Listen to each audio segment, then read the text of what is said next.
नमस्कार, मैं हूं शरद प्रधान और आज मैं आप लोगों को ले चलता हूं डाउन द मेमोरी लेन। जी हाँ, लगभग 23-24 साल पहले की बात है। मायावती दूसरी बार उत्तर प्रदेश की मुख्यमंत्री बनी थी और बनते ही उन्होंने एक नई प्रथा कायम करी थी।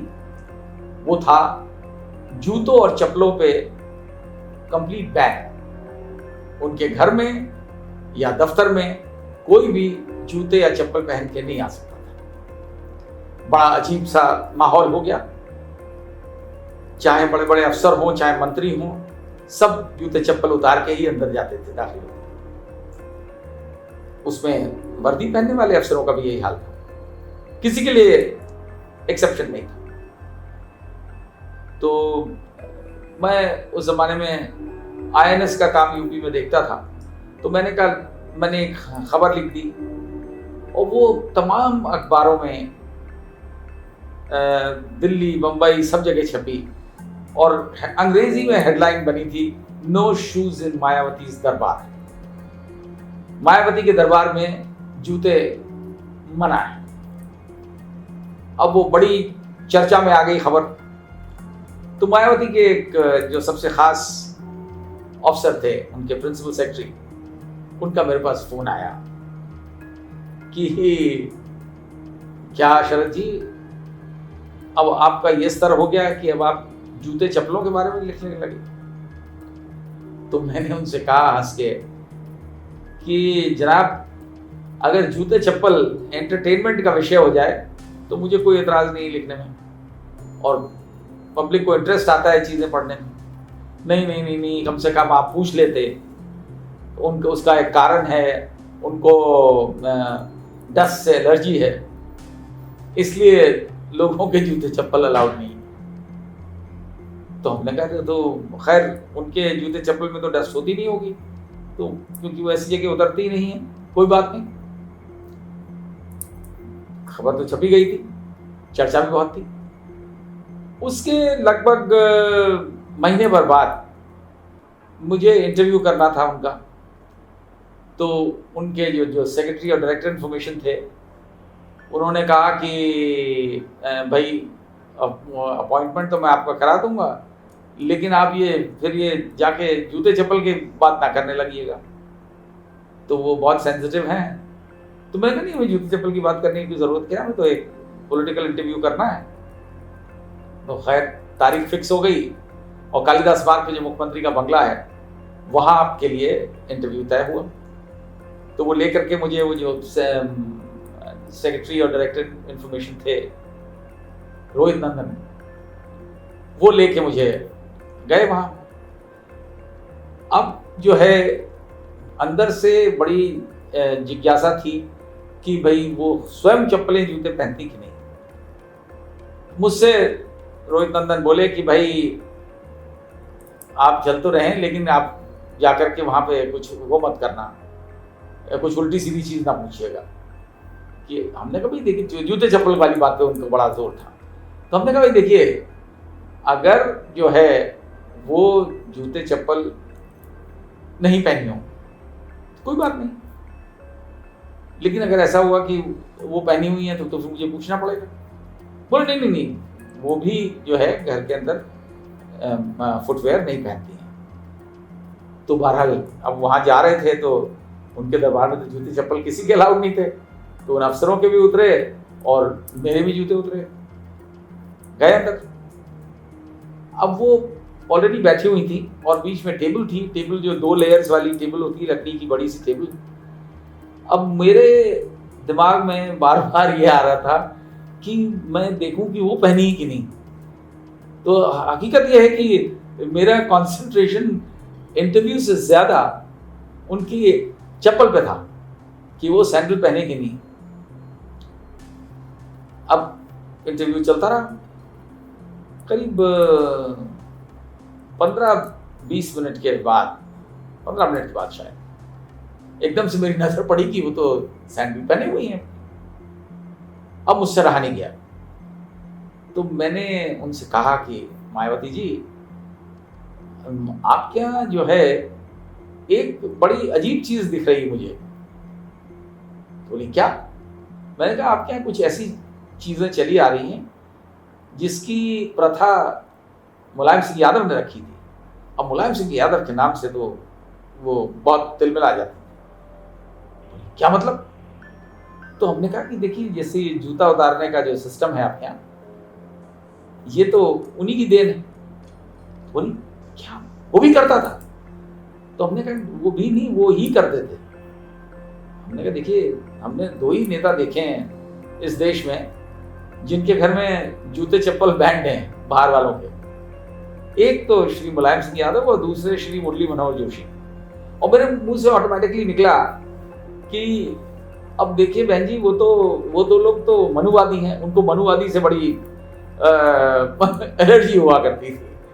तो वो दोनों तो बहुत मनुवादी हैं, लेकिन आप तो समानता की बात करती हैं। अब बताइए कितना अजीब लग रहा है। आप पहनी हैं, हम उतारे हुए। अब तो जो अफसर वहां मौजूद थे उनको काटो तो खून नहीं। और लेकिन मायावती जी, सबको लग रहा था, मुझे भी लगा कि अब ये रिएक्ट करेंगे जैसा उनका नेचर था, लेकिन सरप्राइजिंगली वो तो डिफेंसिव पे आ गए। बोले नहीं, देखो ये तो मेरे जो है ना मेरे को डस्ट से एलर्जी है ना, इसलिए मैं जूते चप्पल जो है नहीं पहनने देती हूँ दूसरों को। तो मैंने कहा लेकिन ये जो आप तो बोली नहीं, ये तो मैं घर के अंदर ही पहनती हूँ। तो मैंने कहा ये तो जूते चप्पलें ऐसा कर दीजिए ना, कुछ ऐसा कर दीजिए कि बाहर के लोग भी जो हैं वो आ जाएं। बहुत तब तक उनके एक अफसर बोले, हाँ उनके एक और IAS अफसर बैठे थे, नीरज गुप्ता उनका नाम था, बाद में वो सचिव भारत सरकार से रिटायर हुए। तो वो भी वन ऑफ द सेक्रेटरीज थे। वो बोल पड़े कि नहीं बहन जी, बहुत से देशों में ये कोई अजीब बात नहीं है, बहुत से देशों में ऐसा सिस्टम है कि किसी के भी घर कोई जूते पहन के नहीं जाता है। तो मैं बोल पड़ा कि हाँ मैंने भी ऐसे कई देश देखे, और वहाँ पे लेकिन ऐसा सिस्टम होता है कि आप अपने बाहर से जो जूते चप्पल पहन के आए हैं वो उनके दरवाजे के बाहर उतार देते हैं, वहाँ एक अलमारी होती है उसमें रख देते हैं, और उनके चप्पल जूते आप चप्पल पहन लेते हैं, जो कि पहन के आप अंदर दाखिल होते हैं और घर ही के अंदर चलते हैं। तो बोलने लगी क्या मतलब? मैंने कहा जी मायावती जी, आप भी अपने यहाँ इस तरीके का करा दीजिए, तो कम से कम समानता दिखेगी, जिसकी आप हमेशा समानता की बात करती हैं। तो उसमें ऐसा नहीं होगा कि आप पहनी हम नहीं पहने। हमने इस बात पे बड़ा जोर दिया कि समानता की बात करते हुए उनके यहाँ दूसरों के साथ समानता नहीं प्रैक्टिस की जाती। तो बोली कि नहीं वो जो है अब ऐसा है कि आप बाहर से जो चप्पलें जूते आते हैं ना, उसमें कीड़े मकोड़े आ जाते हैं, इसलिए। तो मैंने कहा नहीं इसलिए तो कह रहा हूँ आपको कि बाहर आप रखवा दीजिए, बदलवा दीजिएगा, तब कम से कम एक जैसा लगेगा। तो मुझसे बोली कि चलो कोई बात नहीं, अब अगली बार आना तो अपने वो लेके आना। तो मैंने कहा जी मैं लेके आऊँगा बाहर से, अब चप्पल अगर लेके आऊँगा तो फिर आप कहेंगी इसमें कीड़े मकोड़े लगे हुए होंगे, तो अपने वहाँ व्यवस्था करा दीजिए, बड़ा अच्छा लगेगा। तो खैर उन्हें अच्छा तो नहीं लगा, उन्हें मेरी बात अच्छी तो जाहिर है नहीं लगी, लेकिन फिर भी वो मुस्कुराई, जिससे सब अचंभे में आ गए। सबने सोचा था कि आज तो शरद प्रधान ने अपने लिए अपने पैर पर कुल्हाड़ी मारी है और ये भुगतेंगे आज, लेकिन ऐसा नहीं हुआ। देखिए मेरा हमेशा से मानना है कि किसी भी बड़े आदमी कि अगर कोई कमजोरी है, कोई गलत चीज कर रहे हैं जो आपको लगता है कि सोशली मॉरली किसी भी तरीके से गलत है, कल्चरली गलत है, तो किसी ना किसी को बोलना चाहिए।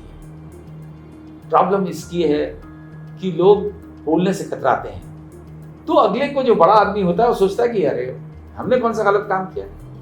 लेकिन अगर शालीनता से उसकी कमजोरी का एहसास उसे दिलाया जाए तो मुझे लगता है कि लोग जमीन पे आते हैं। और ऐसा ही हुआ कि ना कोई बवाल हुआ, ना वो गुस्से से रिएक्ट करें, लेकिन बात अपना पॉइंट ये जरूर है कि उसका ये असर नहीं हुआ कि उसके बाद उन्होंने लोगों के जूते चप्पल अलाउ कर दिए।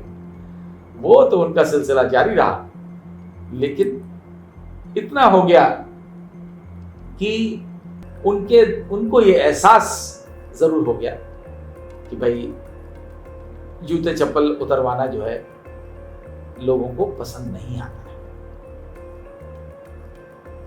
और मैं इसी से जुड़ा हुआ जो है, एक बार मुलायम सिंह यादव के साथ भी ऐसे किस्सा हो गया था, और उनके घर हम गए तो उनके गार्ड ने बोला कि सर जूते उतार दीजिए, और भी अखबार वाले थे। तो हमने कहा भाई हम जूते तो नहीं उतारेंगे। तो और जर्नलिस्ट ने मुझसे कहा कि भाई क्या प्रॉब्लम है, आप उतार दे, सब लोग उतार रहे थे। हमने कहा नहीं, कोई ये हम किसी प्लेस ऑफ वर्शिप में, किसी मंदिर में या किसी ऐसी जगह जा रहे हों, पूजा घर में, तो हमें कोई इतराज नहीं, लेकिन अब किसी के घर जाने में हमसे कहा जाए जबरदस्ती की जूते उतारो और वो जूते पहने हुए, तो ये तो जायज नहीं है। तो और हमने उससे गार्ड से कह भी दिया, आपने कहा ये देखो भैया, हमने तो अपने घर में भी अपनी मेहनत की कमाई के खरीदे हुए कालीन पे भी हम जूते लेके चलते हैं, तो यहाँ तो सरकारी कालीन है। उतनी देर में वो शीशे के उस पार से उन्होंने मुलायम सिंह ने देख लिया कि कुछ झिकझिक हो रही है, तो बाहर निकले, क्या हो गया? तो हमने कहा कि आपके गार्ड जो हैं पीछे पड़े हुए हैं कि जूते उतारिए। मैंने से बोला कि भाई तो जूते नहीं उतारोगे। तो एकदम से उनका इमीडिएट रिएक्शन, उसको डांटा उन्होंने, देखो पत्रकारों के जूते मत उतरवाया करो। उस दिन से उनके वहां बंद हो गया जूता उतरवाने का सिस्टम। इसीलिए जरूरी है टू स्पीक आउट।